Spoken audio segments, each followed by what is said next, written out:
لحضرة النبي المصطفى رسول الله صلى الله عليه وسلم وإلى أزواجه وذريته وإلى أصحابه وإلى التابعين وإلى التابع التابعين وإلى العلماء والنقباء والنجباء وإلى أولياء الصالحين وإلى آبائنا وأمهاتنا وإلى المسلمين والمسلمات والمؤمنين والمؤمنات وخصوصا إلى شيخنا أبي حامد محمد بن محمد الغزالي رحمه الله تعالى وخصوصا إلى شيخنا شيخ أحمد فهمي زمزم رحمه الله تعالى وعلى نيتنا وحاجتنا يا الله بسير الفاتحة.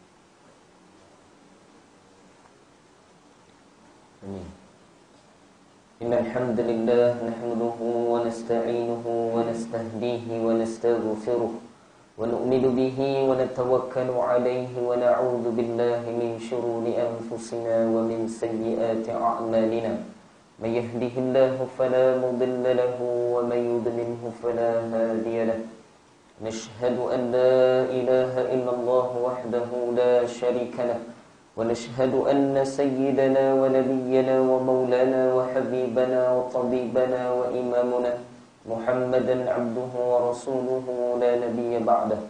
اللهم صل وسلم على سيدنا محمد نور الأنوار وسير الأسرار وترياك الأغيار ومفتاح باب اليسار سيدنا ومولانا محمد المختار وآله أطهار وأصحابه الأغيار عدد نعم الله وإفضاله.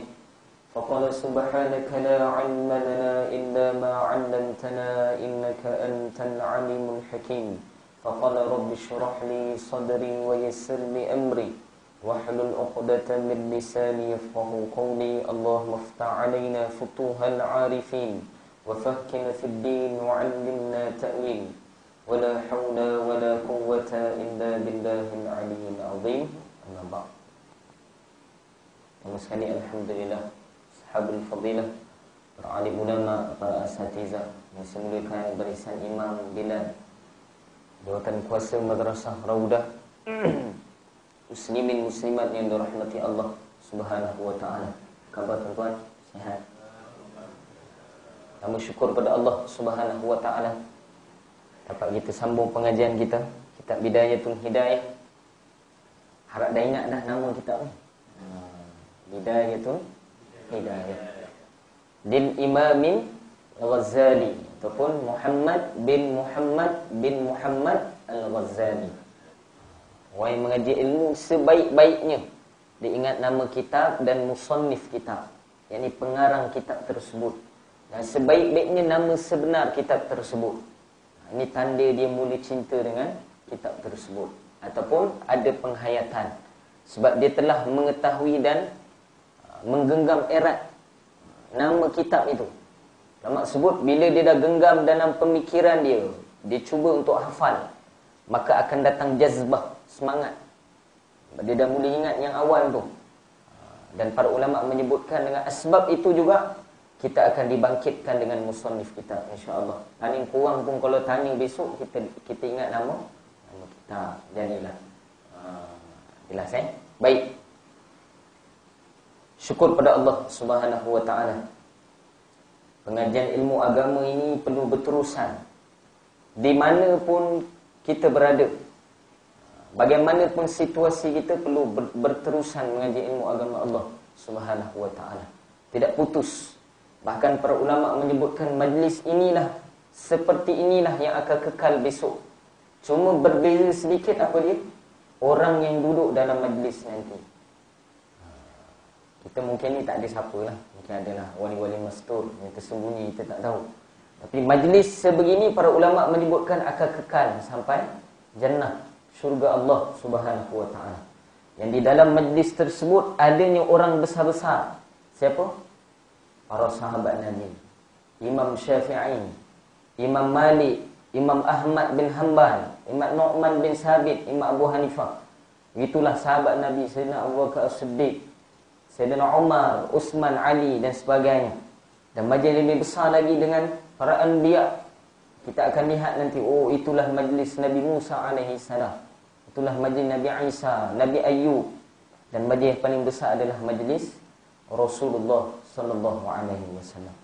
Dan ulama menyebutkan bagaimana kita nak daftar diri di dalam majlis tersebut, perlu daftar diri dulu di dunia dengan majlis ilmu agama Allah Subhanahu wa taala. Baik. Kita sambung pengajian kita Bidayatul Hidayah sampai muka surat 35. Betul? 35. Bismillahirrahmanirrahim. Qala musannif rahimahullahu ta'ala, nafa'ana bihi wa bi'ulumihi fid daraini amin.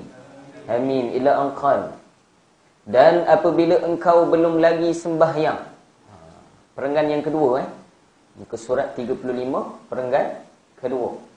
Dan apabila engkau belum lagi sembahyang sunat qabliyah subuh, maka kerjakanlah dan memadailah sembahyang sunat subuh itu untuk menjadi sembahyang tahiyatul masjid.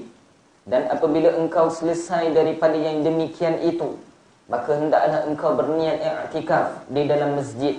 Dan bacalah doa yang selalu dibaca oleh Rasulullah sallallahu alaihi wasallam selepas sembahyang sunat subuh. Ini kita dah bahas.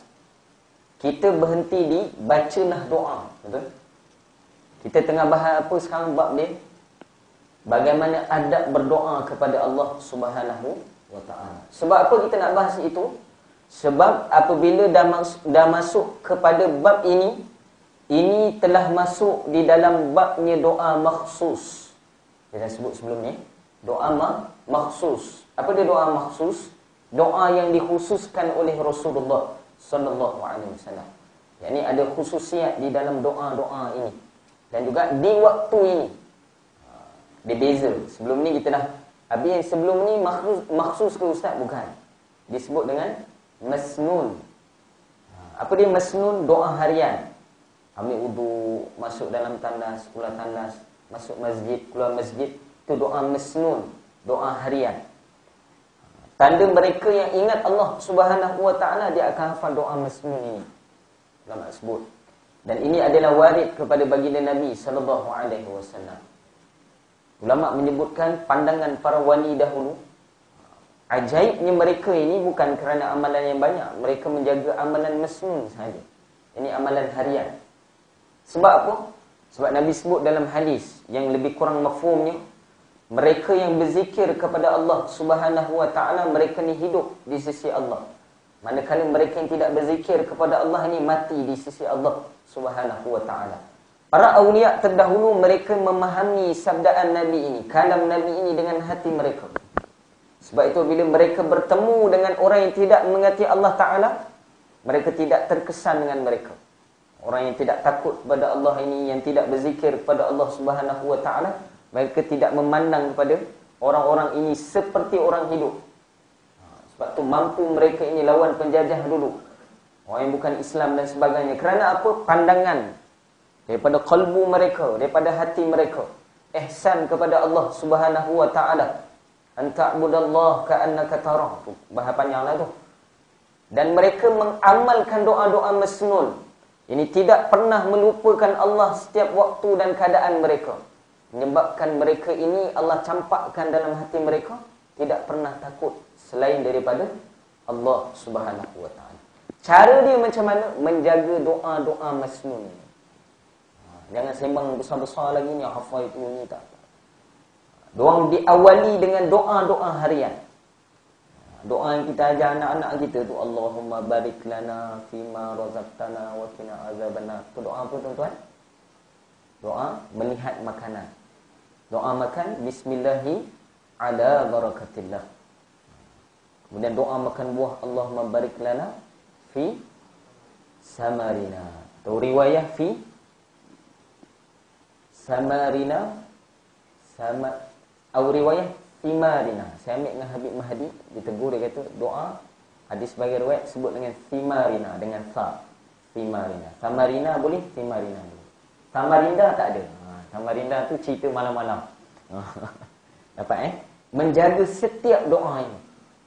Maka boleh. Para ulama menyebutkan kebanyakan awliya mereka mengasihi Allah setiap masa dan keadaan mereka dengan menghafal doa-doa masnun, doa-doa harian. Jelas? Jadi jangan ambil enteng doa harian ni. Keluar tandas apa dia, masuk tandas apa dia. Itulah tanda mereka yang berilmu. Bagaimana mereka yang berilmu tidak jaga adabnya, tidak jaga doanya dengan Allah Subhanahu wa taala.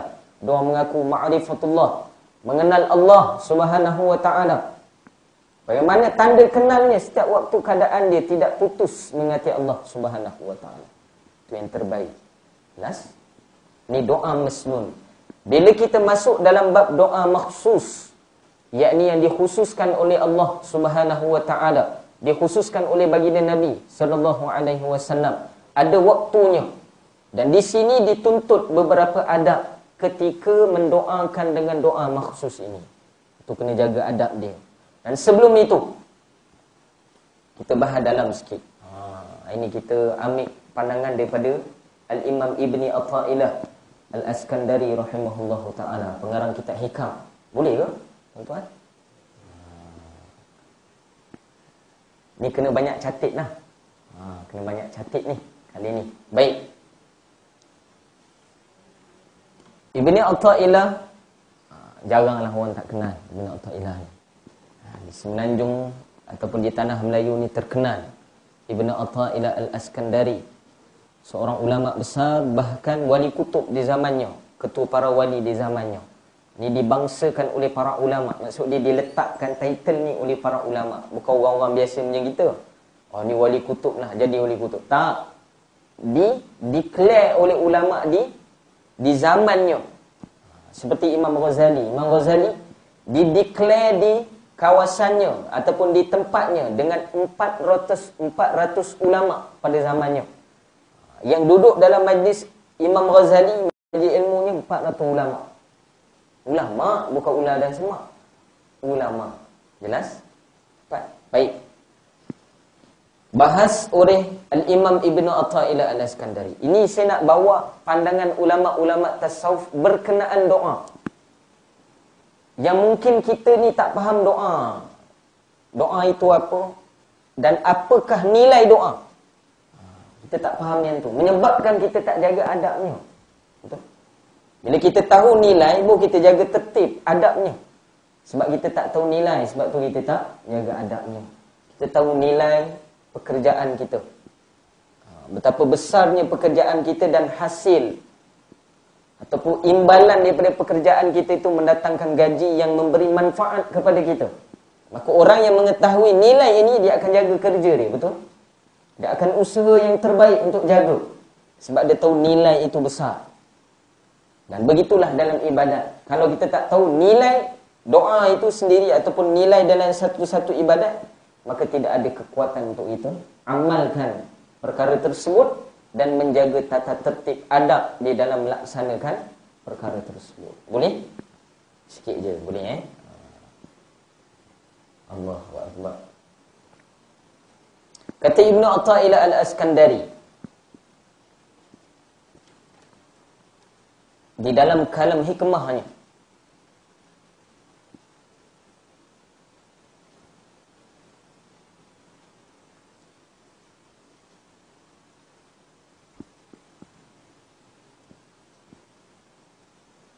kata Ibnu Athaillah di dalam kitab ini, ada syarahan para ulama, menakalkan daripada Sayyidina Imam Abu Nas As-Siraj rahimahullahu ta'ala, pernah bertanya mengenai kepentingan dan faedah ataupun kelebihannya doa bagi orang yang telah bulat menyerah kepada Allah Subhanahu wa ta'ala. Kita bahas ni kitab tasawuf, maka kita bahas melalui kacamata tasawuf. Mereka yang berjalan dalam salik, yakni menuju Allah Subhanahu wa ta'ala, bila menyebut tentang doa, maka tidak ada bahasa diri. Tuan-tuan faham bahasa diri? yakni memandang diri dia. Yakni mengandalkan kekuatan, kehebatan, kepandaian, tidak. Bila dah sebut doa, maka keseluruhannya penyerahan kepada Allah Subhanahu wa taala. Doa bentuk pengaduan dan itu bentuk penyerahan kepada seorang hamba tadi kepada Rabbnya, yakni tempat dia bergantung. Itu bahasa ahli tasawuf ataupun ihsan kepada Allah Subhanahu wa taala. Dan apabila menyerahkan segala-gala urusannya, dah faham kat sini apa dia? Jelas? Yakni meletakkan keyakinan hanya Allah saja yang boleh memakbulkan doa tersebut, bukan selain daripada Allah Ta'ala. Itu dah kena faham. Bila kita bahas yang ini, dah kena faham. Yang itu basic. Berdoa dengan kacamata ulama tasawuf. Maksud kacamata ulama tasawuf ni apa? Yakni adab berdoa yang betul, yang pertama. Yang dipandang apa dia? Yakni penyerahan keseluruhan kepada Allah Subhanahu wa taala. Itu pertama. Dan kata Al-Imam Nas As-Siraj rahimahullahu taala, sebagian guru bila ditanya kepada mereka, kata Al-Imam Siraj, doa itu ada dua tujuan kebiasaannya. Dua tujuan. Pertama, seorang tadi dia berdoa kebiasaannya kerana dua tujuan. Pertama, untuk menghiasi anggota zahir. Dia berdoa untuk menghiasi anggota zahir dia. Kita baca dulu. Ini disebabkan doa itu merupakan sebahagian daripada khidmat. Dengan khidmat ini, orang yang berdoa menghendaki seluruh anggota zahirnya dapat terhias dengan indah dan bagus. Apa maksud di sini? Yakni mereka berdoa untuk perkara zahiriah, yakni material sahaja, hiasan bagi tubuhnya sahaja. Ni tujuan pertama. Kebanyakan orang doa kerana ini, betul? Dan ini pun sebahagian daripada kita. Yakni kita berdoa kepada Allah Ta'ala untuk keperluan zahir kita. Makanan, minuman, pakaian, kenderaan dan sebagainya. Adakah salah? Tidak salah. Ini antara tujuan. Dan kita kebanyakannya masuk pada tempat yang mana, tujuan yang mana? Yang pertama. Yang pertama. Dan ini digolongkan dalam mereka yang berdoa. Orang yang berdoa ini dinamakan orang awam. Maqamnya orang awam. Yakni mereka berdoa kerana untuk mendapatkan hasil zahir. Hasil zahir. Dan bahas para ulama disebabkan apa? Kerana doa itu adalah khidmat. Khidmat kita kepada Allah Subhanahu wa taala. Apa maksud khidmat di sini? Salah satu ikhtiar. Salah satu ikhtiar. Ni saya dah beritahu sebelum ni. Doa bukan tawakal. Dia tak termasuk dalam tawakal, iaitu penyerahan. Maksud saya ni ikhtiar berdoa tadi. Bila berdoa hati perlu tawakal. Adapun doa tadi adalah ikhtiar kepada Allah Subhanahu wa taala. Ada orang faham dia bukan ikhtiar. Dia kata doa juga, yang lain pun kena buat. Ya, doa tu pun ikhtiar. Ikhtiar kepada Allah Subhanahu wa taala. Ini maksud yang pertama, tujuan yang pertama. Orang awam. Yang kedua, semata-mata kerana mengikuti perintah Allah Subhanahu wa taala. Ini tujuan yang kedua. Ada orang berdoa kerana apa? Kerana diperintah oleh Allah Subhanahu wa taala. Allah perintah tak kita doa? Ya, Allah perintah. Ud'uni astajib lakum. Mintalah padaku. Niscaya aku akan kabulkan, akan ijabahkan bagi kamu. Itu perintah Allah Subhanahu wa taala. Dan mereka yang berdoa ini hanya kerana Allah Subhanahu wa taala dan kerana perintah Allah Subhanahu wa taala. Kita baca dulu. Ini bagi siapa? Yakni bagi para awliya, yakni para wali Allah Subhanahu wa taala. Mereka berdoa tidak mengharap sebarang permintaan yang mereka pohon agar dipenuhi oleh Allah Subhanahu wa taala. Sebaliknya mereka berdoa kerana semata-mata menjalankan perintah Allah. Seterusnya jika Allah Ta'ala memenuhi permohonan tersebut, maka hal itu merupakan rahmat dan kurnia daripadanya. Jika Allah Ta'ala menolaknya, maka hal itu merupakan kuasa mutlak bagi zatnya. Bagaimanapun sesungguhnya Allah Ta'ala adalah maha adil yang tidak akan menzalimi kepada sesiapa pun. Ini qalbu para awliya Allah Subhanahu wa ta'ala. Qalbu awam, dia berdoa kerana ada hajat zahir bagi diri dia. Maka dia berdoa kepada Allah Subhanahu wa ta'ala. Salah tak? Tak salah. Bukan saya cakap salah. Ini maqamnya awam.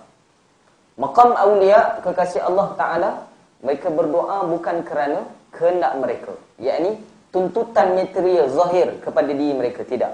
Mereka memohon apa kepada Allah Ta'ala? Kerana perintah Allah Subhanahu wa ta'ala. Itu pertama. Yang kedua, para ulama menyebutkan kerana apa? Kerana ini tanda penghambaan kepada Allah Subhanahu wa ta'ala. Maka para awliya, mereka tidak memohon kepada Allah Ta'ala semata-mata kerana hawa nafsu mereka. Ini dua maqam yang berbeza. Sebab itu kalau kita lihat maqam ini, antara yang diberi oleh Allah Subhanahu wa ta'ala, yang jelas kita tahu sirahnya siapa? Nabi Ayub alaihi salam. Nabi Ayub kan ditegur oleh Jibril alaihi salam kan, secara ringkas dikisahkan bagaimana Jibril tegur, wahai Ayub, doalah kepada Allah. Kamu kan sakit, doalah kepada Allah Subhanahu wa ta'ala. Apa jawab Nabi Ayub? Aku malu kepada Allah Subhanahu wa ta'ala. Aku malu kepada Allah Subhanahu wa ta'ala. Ulama bahas kenapa Nabi Ayub malu? Kerana sakit tadi adalah takdir daripada Allah Subhanahu wa ta'ala. Maka para awliya melihat takdir itu adalah manis di sisi Allah Subhanahu wa ta'ala dan di sisi mereka. Dia melihat takdir tadi adalah ketentuan kekasih. Mana mungkin kekasih menolak ketentuan kekasih? Ini bahan para awliya Allah Subhanahu wa ta'ala. Begitu Nabi Ibrahim alaihi salam bergegas, kalau kita baca dari riwayat, bergegas Jibril alaihi salam turun daripada langit. Kerana apa ketika itu? Diketahui Ibrahim telah dicampak ke dalam api, betul? Oleh Namrud ataupun Numurrud. Dua riwayat. Namrud, bukan Namrud bukan zal. Namrud ataupun riwayat Numurrud. Namrud ataupun Numurrud. Raja di zaman Nabi Ibrahim alaihissalam. Dalam riwayat dicampak Nabi Ibrahim ke dalam api, bergegas Jibril alaihissalam turun. Wahai Ibrahim, kamu perlukan khidmat, bantuan daripada aku? La, kata Ibrahim. Hasbiyallahu wa ni'mal wakil. Hasbiyallahu wa ni'mal wakil. Cukup Allah sebagai wakil aku. Wakalah wakil aku. Ini kalam-kalam kekasih Allah Subhanahu wa ta'ala. Bukan tak ada, ada tak? Ada. Orang macam ni ada. Bahkan mereka inilah, kerana amalan-amalan mereka, para ulama menyebutkan masih makmur lagi rumah-rumah Allah Subhanahu wa ta'ala. Masih makmur lagi bumi Allah Subhanahu wa ta'ala. Kerana apa? Kerana ada yang sentiasa mengingati Allah dan setiap amalan mereka tidak diharapkan balasan. Hanya kerana Allah Subhanahu wa ta'ala. Jelas? Kenapa dibangsakan dua tujuan ini? Sebab ni beza hamba dengan tidak hamba. Ni bahas dalam sikit ni. Boleh ke? Dan kita ikan begini. Apa dia? Bila kita bahas ibadat doa, maka ada sesuatu imbalan yang Allah Ta'ala akan beri pada kita. Hasil daripada doa tersebut. Betul? Maka para awliya sebagai hamba kekasih, dia tidak mengharapkan imbalan tersebut. Maka mereka menyerahkan hasil doa itu hanya untuk Allah Subhanahu wa ta'ala. Maka bahasa kita awam, kita masih lagi bertakluk kepada doa kita. Maka itulah tangga pertama. Nampak tuan-tuan? Jangan terus lompat yang saya sebut ni. Terus lompat nak naik atas. Jangan. Kita lompat perlahan. Satu. Jelas? Baik. Ni kita buka sikit tentang rahsia para wali Allah Subhanahu wa ta'ala. Sehingga mereka tidak berharap dan tidak meminta. Ulama menyebutkan di sinilah disebutkan maqamnya di dalam Al-Quranul Karim ayat 1000 dinar kan disebutkan oleh Allah Subhanahu wa ta'ala. Wa may yattaqillaha yaj'al lahu makhraja wa yarzuquhu min haitsu la yahtasib wa may yatawakkal 'ala Allah fa huwa hasbuh. Inilah maqamnya ahli tajrid. Kalau kita belajar kita ikam ahli tajrid ataupun para aulia Allah Subhanahu wa ta'ala. Maka mereka apa? Mereka bertawakal dan Allah mencukupi mereka. Allah mencukupi mereka. Macam mana cara Ustaz? Jangan tanya saya lah. Tanya Allah Subhanahu Wa Taala. Allah yang mencukupi. Bagaimana cara Allah cukup? Dengan cara Allah Subhanahu Wa Taala. Hebatnya tawakkal mereka memandang itu. Dapat? Kita tak dapat lagi lah peringkat itu. Kita doa kepada Allah Ta'ala supaya kita sampai pada peringkat tersebut. Boleh? Baik. Kita ada bahas orang awam, ada. Bukan tak ada. Ada bahas orang awam, dia ada. Sebab kita semua orang awam. Allahu Akbar.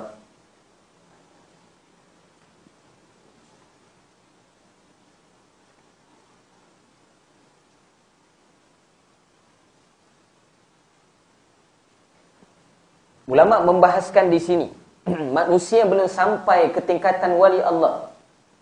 Ini saya lajak sikit. Yang dalam istilah ahli tasawuf disebutkan dengan ahlul bidayah. Ni yang disebut kitab bidayah ni. Mereka yang bermula pada jalan. Baru nak mula jalan dia. Tak lagi sampai kepada maqamnya. Hamba Allah yang masih dalam peringkat permulaan, maka sangat berbeza keadaannya dengan para wali Allah di atas. Kepada mereka ini diperintahkan dan digalakkan berdoa. Nampak?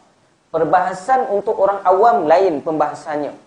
Maka bagi kita orang awam, maka kita perlu banyak berdoa kepada Allah Subhanahu Wa Taala supaya dikurniakan jiwa, kalbu seperti para awliya Allah Subhanahu Wa Taala.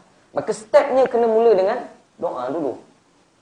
Ada orang disalah faham. Dia kata saya tak perlulah minta doa dengan Allah Ta'ala. Sebab ni su'ul adab kepada Allah Ta'ala. Iaitu patutnya benda semua dah takdir, tak payah kita doa. Sedangkan dia berada pada pangkat awam. Semayang pun masbuk lagi. Macam saya, habis waktu. Bangun malam bagaimana? Istighfar satu hari berapa kali? Selawat dengan baginda Nabi SAW berapa kali? Berapa banyak solat sunat kamu? Qiraatul Quran kamu berapa banyak? Yang kamu nak kata kamu sampai pada maqam ini? Dapat jelas? Maka kita duduk pada tempatnya. Sebab itu para ulama menyebutkan para awliya, mereka tidak menggunakan waktu, bukan tidak menggunakan waktu khusus. Tapi berdoanya mereka adalah dengan amalan-amalan harian mereka. Setiap amalan harian mereka itulah doa kepada Allah Subhanahu Wa Taala. Jelas? Apa? Sampai waktu nanti kita bahas yang itu pula. Maka sangat berbeza keadaannya dengan para wali Allah di atas. Kepada mereka ini diperintahkan dan digalakkan berdoa supaya sebarang apa yang dipohon itu diperkenankan oleh Allah Ta'ala. Dan apabila mereka rajin berdoa, insya-Allah doanya diperkenankan oleh Allah.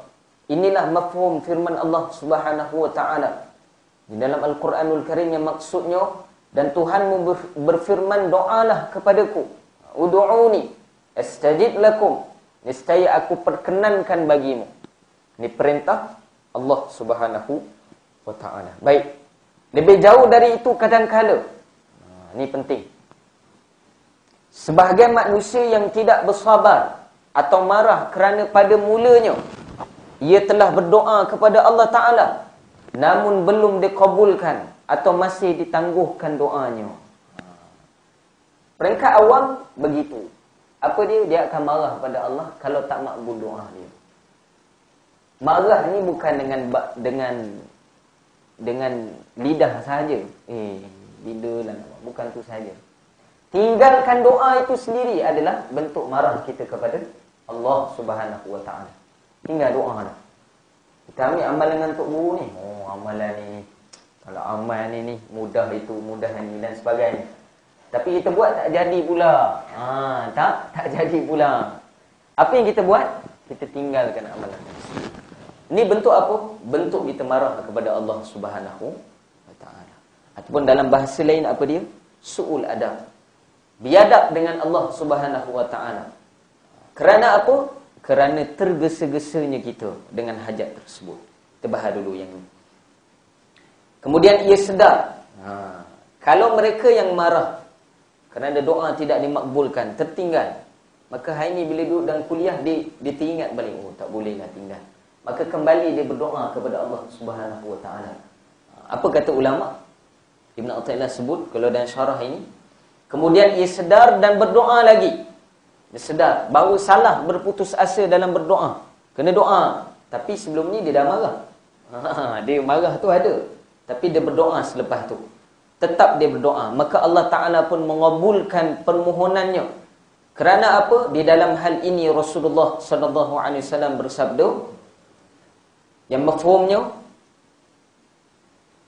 kalau dalam betul, walladhi nafsi biyadihi wa innal 'abda yad'u Allah Ta'ala wa huwa 'alayhi ghadbanu faya'ridu 'anhu thumma yad'uhu fayaqulu Allah Ta'ala limalaikatihi aba 'abdi ay yad'u ghairi faqad istajabtu faqad istajabtu. Artinya, demi Allah yang jiwaku berada di kekuasaannya. Ini Nabi sebut. Nabi boleh bersumpah begini. Demi zat yang jiwaku berada di tangannya. Kalau sahabat-sahabat bersumpah depan Nabi macam mana? Demi ayah dan ibuku dikorbankan untukmu, wahai Rasulullah. Itu sumpah para sahabat Nabi. Kita? Tak tahulah. Tak tahulah macam mana. Sunnah Nabi pun kita berat nak amal kan? Macam mana nak sumpah seperti para sahabat Nabi sallallahu alaihi wasallam.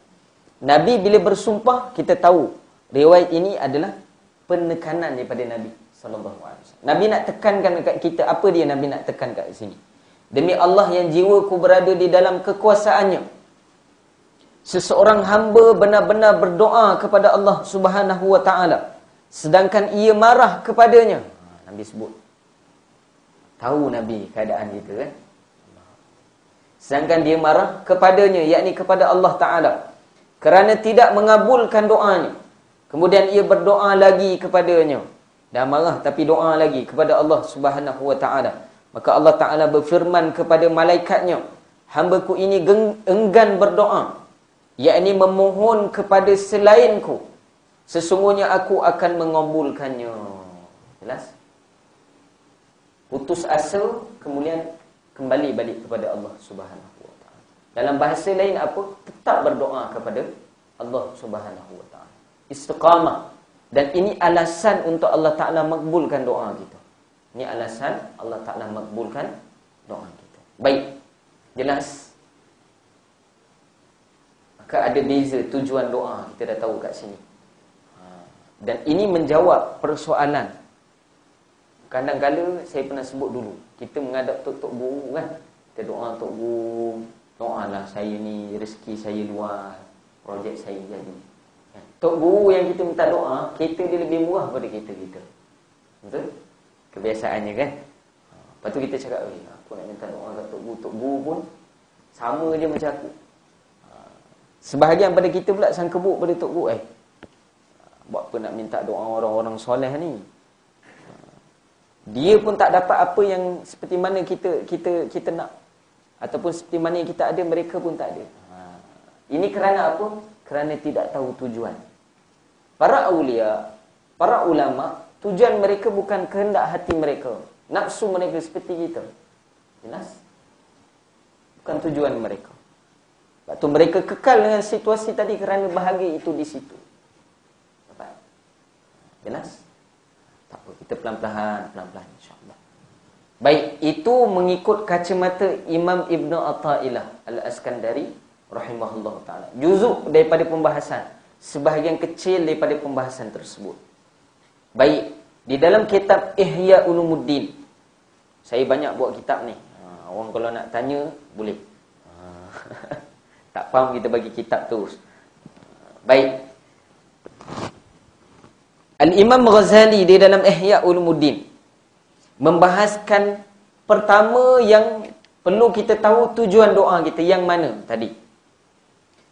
Dan para ulama juga menyebutkan, kata Imam Ghazali, orang yang berdoa kepada Allah Ta'ala, adab yang pertama adalah dijaga pada awal doanya. Yakni nak mula doa kepada Allah Ta'ala, apa yang perlu buat? Apa yang perlu buat tuan-tuan? Pertama sekali, doa yang makhsus. Para ulama menyebutkan pertama adalah dengan berwudu. Berwudu. Maka kita menghadap kepada Rabb, tempat gantungan kita. tempat penyelesai masalah kita. Kedua, tempat untuk kita ambil permintaan kita tadi, yakni ambil hasil permintaan. Maka takkan tak jaga bagaimana kebersihan kita dengan Allah Subhanahu wa taala. Dengan YB kita jaga elok kan. Minyak wangi sebotol kita pakai. Hari tu nak mengadap dia, baju pun khusus. 3 hari sebelum mengadap dah gosok dah. Betul? Kalau boleh nak satu line lah ni, kan nak 2 line. Kalau ambil timun, letak kat line ni, terpotonglah timun. Punya line ni. Nak mengadap YB. Sebab apa? Ada proposal. Ada kertas kerja nak minta dana bantuan. Yang cerita dalam kertas lain cerita. Yang bercakap lain pula caranya. Dialog yang berbeza dalam kertas cerita lain. Mulut cerita lain. Mulut ada bunga nak cakap dengan YB tersebut ataupun orang besar tersebut untuk dia perkenan dengan kita. Dia terima diri kita. Kalau pertama dia terima diri kita sebagai tetamu dia, barulah kita nampak ada cara ataupun ada peluang untuk dimakbulkan apa yang kita hajatkan. Betul? Maka begitulah kita dengan Allah Subhanahu wa taala. Maka pertama yang diterima oleh Allah Taala apa dia? Bersih diri kita ini. Sebab tu dia dalam bab ataupun dalam kitab-kitab fiqh, pertama yang dibahaskan bab apa? Babut taharah, yakni bab bersuci. Maka di dalam doa juga perlu kamu bersuci kepada Allah Subhanahu wa taala. Seperti kamu solat, maka berwuduklah. Berwuduk kalau mampu. Kalau tak mampu tak apalah. Yang terbaik kalau doa makhsus berwuduk. Jelas? Pertama. Yang kedua, berwangi-wangian. Belilah minyak atar. Tak kena beli 10,000 pun. Beli yang simple-simple cukup. Pakai minyak atar. Cari tahu apa yang Nabi suka. Minyak atar, minyak wangi yang Nabi suka apa dia. Cari tahu. Baca dalam kitab-kitab, tanya para ulama kita. Dan gunakan di waktu kita bermunajat dengan Allah Subhanahu wa taala. Jelas? Maka dengan cara kekasih dia saja kita tahu bahawa Allah Taala akan terima diri kita. Kedua. Ketiga, sewaktu berdoa, para ulama menyebutkan sebaik-baiknya selepas melakukan sesuatu amalan. Jelas? Bukan terus doa selepas melakukan sesuatu amalan. Sebagai contoh, kalau mampu solat sunat, kita tahu doa maksus. Macam kita bahas sekarang ni adalah doa lepas solat sunat subuh. Maka dia lakukan doa tersebut selepas amalan solat sunat subuh. Besar. Martabat solat sunat subuh, sebagian ulama menyebutkan sunat subuh adalah yang paling afdal di antara solat sunat rawatib yang lain. Maka martabat doa ketika itu juga dinaikkan. Jelas? Mereka yang berdoa di Mekah lain martabat doanya dengan mereka yang berdoa di Bandar Permaisuri. Lain tak? Lain. Dan martabat yang sama juga, doa selepas melakukan sesuatu amalan, maka amalan yang sebelumnya memartabatkan doa tersebut. Jelas? Kalau nak doa makbul lagi selepas fardu dan sebagainya. Itu kita akan bahas tempat dia nanti. Baik. Dan ketika kita berdoa kepada Allah Subhanahu wa taala, paling kurang kalau tak mampu buat amalan, maka selawat dengan baginda Nabi sallallahu alaihi wasallam. Selawat dulu, Allahumma shalli ala sayyidina Muhammad wa ala ali sayyidina Muhammad, ataupun istighfar kepada Allah Subhanahu wa taala. Astaghfirullahal azim. Barulah mula doa. Baik. Itu sebelum kita berdoa. Ketika kita berdoa, ni saya sebut ringkas adabnya. Semua yang saya sebut ini dibahas oleh para ulama dan ada alasannya. Ada alasannya. Bukan saja-saja buat. Ada alasannya. Ketika berdoa, ulama menyunat, memberi pahala sunat. Diberikan pahala sunat oleh Allah Subhanahu wa taala bagi mereka yang menjaga adab ini. Sebelum, kemudian sedang berdoa bagaimana? Pertama, ketika berdoa itu diangkat tangan. Doa makhsus. Doa masnun perlu angkat tangan tak? Tidak harus angkat tangan. Jelas? Doa harian, masuk tandas, keluar tandas tak perlu angkat tangan. Tidak harus. Itu beza masnun dan makhsus. Jelas? Makhsus angkat tangan. Bagaimana angkat tangan? Di dalam riwayat hadis Nabi SAW, Nabi akan mengangkat tangan bertentangan dengan dada. Itu pertama, riwayat yang pertama.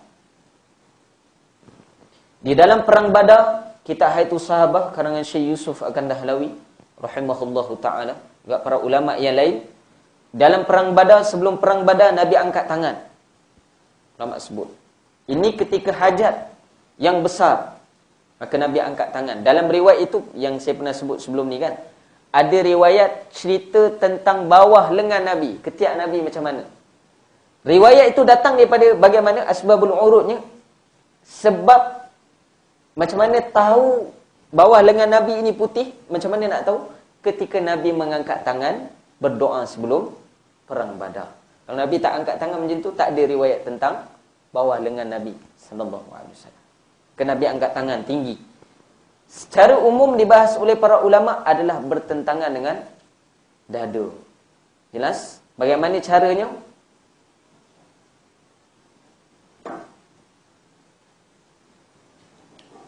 Ulama bahas kaifiat doa ini, cara berdoa. Sama ada kamu nak rapatkan tangan ataupun membuka tangan, mana yang lebih afdal? Disebut oleh para ulama, perbuatan yang menampakkan kamu itu sebagai fuqara, yakni seorang yang miskin. Maka dibahas oleh guru kami, tanda mereka yang miskin itu lebih nampak jelas apabila merapatkan tangan. Betul? Beza dengan ni pun nampak miskin juga, nampak nak betul juga. Tapi lebih beradabnya bagaimana? Begini. Jelas tuan-tuan? Saya ambil pada guru saya. Salah saya, salahlah guru-guru kami. Adabnya begitu. Kalau ada orang angkat tangan macam tu, ustaz, tak rapat tangan, jangan marah dia. Jangan marah dia. Ada cara. Itu pun dikira sebagai ahlul fuqara ataupun tanda mereka yang miskin di sisi Allah Subhanahu wa taala. Adapun kita bagaimana cara yang kita belajar? Merapatkan tangan kita. Ini pun ada sir, ada rahsianya. Ada rahsianya. Kalau nak tahu kena masuk kelas rawatan. Lama tak ubah kelas rawatan. Dibahas oleh para ulama. Kenapa rapat tangan? Ada juga pembahasan para ulama. Baik. Dan apabila merapatkan tangan itu, dihadapkan keseluruhan, bukan keseluruhan, dihadapkan bagaimana? Penghadapan kita sebaik-baiknya dada dan muka ke hadap kiblat. Dihadapkan ke arah kiblat. Sebab ini juga hukum di dalam solat kita. Bergerak bahagian dada, maka batal solat. Kiblat itu diukur melalui apa? Pertama dada, yang kedua muka. Tapi yang diberati oleh para ulama ataupun fuqaha adalah bahagian dada kita. Jelas? Sebab tu tak boleh bergerak macam ni dalam semayang, tak boleh. Pembahasan di dalam kitab Furuq Masail wa Usul Wasail, Syekh Daud Al-Fatani rahimahullahu taala, bagi mereka yang menggerak-gerakkan kepala.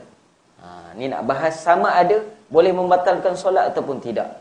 Pertama kata Syekh Daud, kalau bergerak tadi kerana dia nak memaknakan ayat yang dibacanya, yakni dengan maksud apa? Menghayati bacaan tersebut. Ni disebut datang hal, datang ahwalnya. Kadang kan kalau kita hayati, bergerak kepala kita. Dapat? Pernah buat tak? Pernah rasa tak? Pernah rasa lagi. Ruginya. Kena rasa. Sampai tak terkawal kadang pembacaan dia. Para masyayikh kebanyakannya begitu. Bergerak kepalanya kerana membaca ayat Quranul Karim. Kerana tujuan itu dibenarkan oleh para ulama. Ataupun dalam fiqh fuqaha kita, ulama fiqh kita membenarkan. Adapun kalau bergerak dengan sengaja bukan tujuan tersebut, barulah batal kerana kepala anggota besar. Samalah kedudukan kiblat ataupun adab menghadapnya ketika berdoa adalah sama seperti kita solat. Jelas? Doa yang makhsus. Baik. Dan ketika mengangkat tangan, para ulama mengajarkan kepada kita ada dua kaedah. Pertama, mengangkat tadi, tanda berhajat, para masyayikh menyebutkan dengan menundukkan kepala. Tanda berhajat. tanda berhajat. Saya sebut ini amalan tata tertib yang diajar oleh para ulama kita. Bagaimana cara fakir itu, fuqara itu, tandanya. Maka dia merendahkan tubuhnya ketika berdoa kepada Allah Subhanahu wa ta'ala. Adapun yang mengangkat kepala boleh? Boleh, tak jadi masalah. Tak batal doa dia. Tak ada istilah batal doa, tak ada. Cuma su'ul ada. Tidak beradab kepada Allah Subhanahu wa ta'ala. Jelas? Mana ada orang minta pandang macam tu? Ada? Ada? Tak ada. Maka merendah pandangan itu lebih baik. Dalilnya mana? Seperti kamu sedang solat. Kamu diri depan Allah, kamu pandang macam tu ke? Ke pandang tempat sujud? Tempat sujud. Itu adabnya. Maka pandangan bagi mata ketika solat adalah tempat sujud. Maka pandangan kiblat bagi mata ketika berdoa adalah pada tapak tangan kita. Maka merendah kita ketika membaca doa kepada Allah Subhanahu wa ta'ala. Ini adab fizikal. Fizikal. Iaitu fi'li kita, perbuatan. Kemudian adab qaul, perkataan kita dengan Allah Subhanahu wa ta'ala. Apa yang perlu didahulukan dalam perkataan kita bila menghadap Allah Subhanahu wa ta'ala ataupun dalam doa? Apa yang perlu didahulukan dalam kita berdoa? Pertama, ulama menyebutkan adalah dengan memuji Allah Subhanahu wa ta'ala. Di dalam pujian inilah disebut oleh para ulama kita. Kita akan lihat bagaimana ulama-ulama antaranya Imam Ghazali menyusun doa. Bagaimana pujian dia kepada Allah Subhanahu wa ta'ala. Kenapa kita nak lihat doa-doa ulama ni? Ini tanda ataupun tahap cinta mereka. Puitisnya mereka dengan Allah sehingga lahir bait-bait doa yang kita sendiri kadang-kadang tak faham apa maksud ni. Apa maksud dipuji Allah sampai tahap begini? Itu yang dianugerahkan oleh Allah Ta'ala. Futuhat, pembukaan dalam memuji Allah Subhanahu wa ta'ala. Ini disebut oleh baginda Nabi SAW. Setiap daripada doa kita perlu memuji Allah Subhanahu wa ta'ala. Maka paling kurang kamu berdoa dengan memuji Allah dengan kalam apa? Alhamdulillah. Sangat su'ul adab, tidak beradab, biadab kita dengan Allah kalau tidak dimulakan dengan pujian kepada Allah Subhanahu wa ta'ala. Yang terbaik kita bacalah dalam riwayat yang disebut oleh Nabi SAW. Banyak doa-doa ataupun pujian-pujian yang diletak oleh baginda Nabi dan dikarang oleh para ulama untuk dijadikan muqaddimah doa kita. Dapat? Itu pertama. Dan bukan baca saja. Fahamlah. 40 tahun dah baca Alhamdulillah. Tak faham Alhamdulillah tu apa. Okey, dah faham Alhamdulillah tu apa tuan-tuan? Segala puji bagi Allah. Segala ada berapa? Ingat lagi? 3 tahun lepas. Muqaddimah Aqidatul Awwam. Memahami pujian yang diberikan kepada Allah itu dengan memaknai pujian tersebut. Ini kita faham yang meletakkan pujian ini, segala yang ada pujian yang ada di dalam dunia ini dibahagikan oleh para ulama dengan 4 bahagian, betul? Maka dipaham oleh kita 4 bahagian tersebut semuanya milik Allah Subhanahu wa ta'ala. Maka disebut dengan memaknai, lain qalbu dia dengan Allah. Sebab tu kebanyakan ulama yang memahami makna itu dengan qalbu mereka, dengan hati mereka, baru menyebut Alhamdulillah, mengalir air mata. Terus berkaca matanya, keluar air mata. Dapat pengharapan itu dengan Allah Subhanahu wa ta'ala.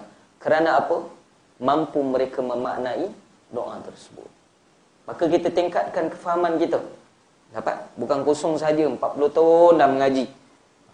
Rugi tak faham makna doa. Itu pertama, memuji Allah Subhanahu wa ta'ala. Kedua, berselawat kepada baginda Nabi sallallahu alaihi wasallam dengan berbagai-bagai sirah. Apa dia sirah? Cara selawat. Selawat syifa ke, selawat nuriyah ke, selawat nariyah ke, ataupun selawat kamilah dan sebagainya. Ini disebut oleh para ulama dan ada hadis-hadis daripada Nabi sallallahu alaihi wasallam. Itu dua. Yang ketiga, memohon keampunan daripada Allah Ta'ala untuk diri kita dan seluruh umat baginda Nabi sallallahu alaihi wasallam. Tiga ini awali dulu. balik rumah boleh buat. Sirah saya boleh sebutkan. Pertama, puji Allah dengan lafaz paling kurang Alhamdulillahirabbil alamin. Ikut tuan-tuan. Alhamdulillahirabbil alamin. Baik. Selawat pula cukup dengan wassalatu wassalamu ala sayyidina Muhammad wa ala alihi wa sahbihi ajma'in. Wassalatu wassalam ala sayyidina Muhammad wa ala alihi wa sahbihi wasallim. Ni paling kurang. Apa ataupun Allahumma salli wa sallim ala sayyidina Muhammad. Cukup selawat dengan Nabi sallallahu alaihi wasallam. Dua. Yang ketiga, memohon keampunan untuk diri kita dan seluruh umat Nabi sallallahu alaihi wasallam. Adabnya kita mendahulukan umat Nabi ini dengan mak ayah kita. Itu adab kita. Sebab tu disunatkan pada kita doa dulu. Allahumma ghfirli wali walidayya. Ataupun kalau dijamakkan wali walidina. Tu jamak kalau kita ramai. Ibu bapa kami. Siapa? Wali walidina. Warhamhum. Dan rahmati mereka. Kama rabbayana saghira. Seperti mana mereka menyayangi, merahmati kami sejak kami kecil lagi. Ni adab. Maka dia dahulu dengan mak ayah dulu, barulah kita doa yang lain. Walil muslimina wal muslimat wal mu'minina wal mu'minat al ahya minhum wal amwat birahmatika ya arhamar rahimin. Cukup mukadimah tiga ini. Kata guru kami, sempurna dalam doa kamu bila didahului dengan tiga adab ini. Sempurna. Ni dalam adab apa? Qaul, perkataan dengan Allah Subhanahu wa taala. Wallahu a'lam. Mukadimah dulu. Isi dia nanti kita akan bahas insya-Allah. Wallahu a'lam. Saya harap fokus betul-betul. Setiap waktu kita perlu berdoa kepada Allah. Maka kalau tidak tahu adabnya, dan ulama menyebutkan sebab inilah setiap daripada permintaan kita Allah tak dengar. Tak didengari oleh Allah Subhanahu wa taala. Perasaan ingin berdoa itu ada, bagus. Dan perlu syukur. Dan mereka yang tak nak berdoa kepada Allah Ta'ala, pertama, kita nak sebut apa dia? Allah tak ingin dengar doa kita sebenarnya. Sebab tu Allah tak beri kita taufik untuk kita doa pada dia. Sebenarnya Allah tak nak dengar. Tu kalam hakikat lah. Ni kalau kena ni memang balik tidur. Terus nak doa. Tu sebenarnya hakikat yang kita kena pandang. Dan kalau ada rasa untuk berdoa, maka pertama syukur. Dan tanda syukur kita dengan berdoa bagaimana? Menjaga tata tertib di dalam doa kepada Allah Subhanahu wa taala. Kerana adab inilah walaupun simple didatangkan doa tersebut, tapi menjadi sebab makbul di sisi Allah Subhanahu wa taala. Kerana adab kita. Kita akan bahas kenapa puji Allah, kenapa selawat pada Nabi, kenapa minta ampun dan minta ampun ke atas kedua ibu bapa dan seluruh umat Nabi. Kenapa itu didahulukan dulu? Baru doa hajat. Tu kita tunggu minggu depan insya-Allah. Wallahu taala a'lam. Baik, ada soalan?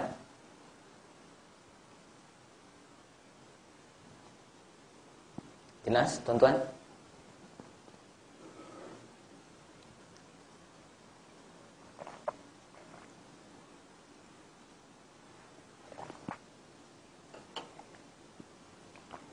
Ada soalan? Iki ada? Tak ada Alhamdulillah. Selamat Alhamdulillah. Suasana lumayan kefahamannya. Baik dah Alhamdulillah. Paling penting di akhirnya apa? Tolong amalkan. Tolong amalkan. Kita zero di sisi Allah Ta'ala. Walaupun dah mengaji kitab bagaimanapun. Hebat macam mana pun, zero di sisi Allah. Selagi tidak amalkan. Kedahulu dah tahu adab tertibnya. Balik cerita dengan anak isteri kita. Ini adab dia. Yang ni adab minta dengan Allah. Bagaimana cara dia? Ini cara dia. Pertama kena puji Allah, selawat pada Nabi, mohon keampunan kita. Barulah doa dengan hajat kita. Wallahu ta'ala a'lam. Tak ada soalan Baik. Yang baik semua daripada Allah Subhanahu wa ta'ala. Yang buruk pada nafsu amarah, kelemahan saya. Jadi apa yang kita dengar pada hari ini, semoga Allah Ta'ala beri kekuatan pada diri saya dan kita semua untuk kita sama-sama amalkan, ambil i'tibar dan sampaikan insya-Allah. Bismillahirrahmanirrahim. Alhamdulillahi rabbil alamin. Wassalatu wassalamu ala asyrafil anbiya'i wal mursalin sayyidina wa maulana Muhammadin wa ala alihi wa sahbihi ajma'in.